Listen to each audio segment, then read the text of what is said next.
Oui, Monsieur le Président, cette nouvelle région est le fruit de la volonté bruxelloise et de l'Europe, bien sûr, et de cette Europe qui vient de recevoir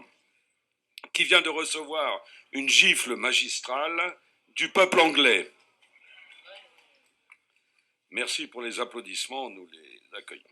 Refus non seulement de ce pays, mais demain de la part d'autres nations, tant le sentiment anti-européen et antidémocratique grandit parmi les nations qui subissent une austérité mortelle pour nos économies, nos emplois, comme pour nos cultures.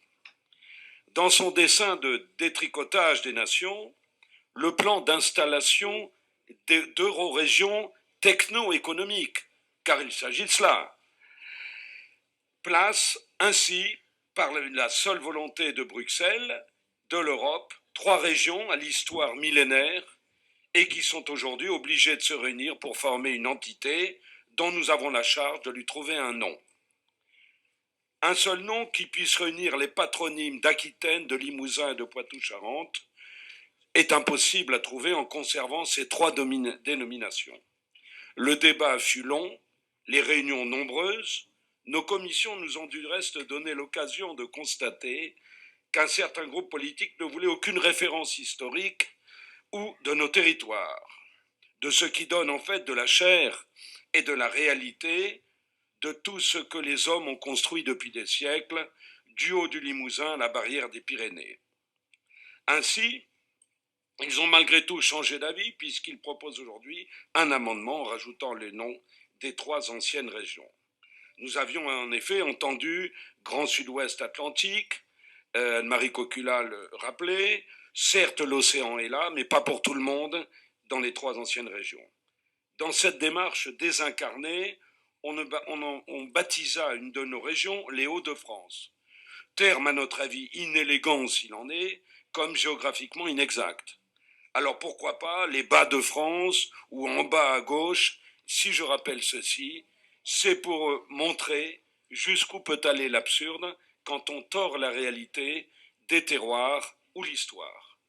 Alors, à défaut de trouver des dénominations miracles, seule l'histoire peut être, à notre avis, notre guide. Ce passé qui a réuni sous le nom d'Aquitaine nos 3 anciennes régions administratives.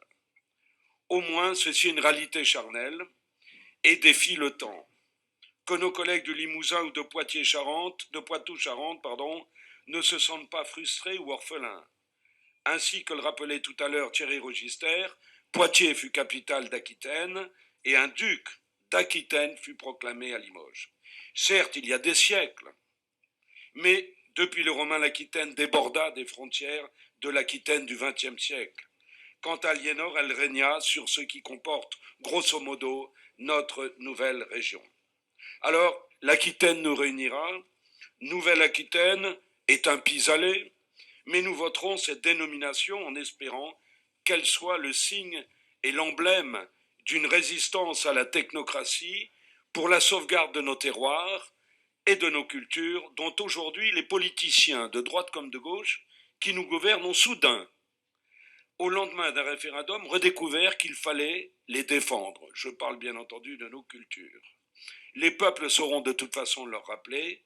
Longue vie à cette Aquitaine nouvelle, enracinée, nous l'espérons, et fière de son passé, et confiante en son avenir, mais ceci dépend de nous tous, au sein d'une nation qui fut si grande et qui doit le redevenir dans un an. Merci. Merci.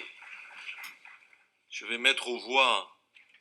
Je ne me retrouve pas dans une solennité, Jacques Colombier. Voilà. Mais le vote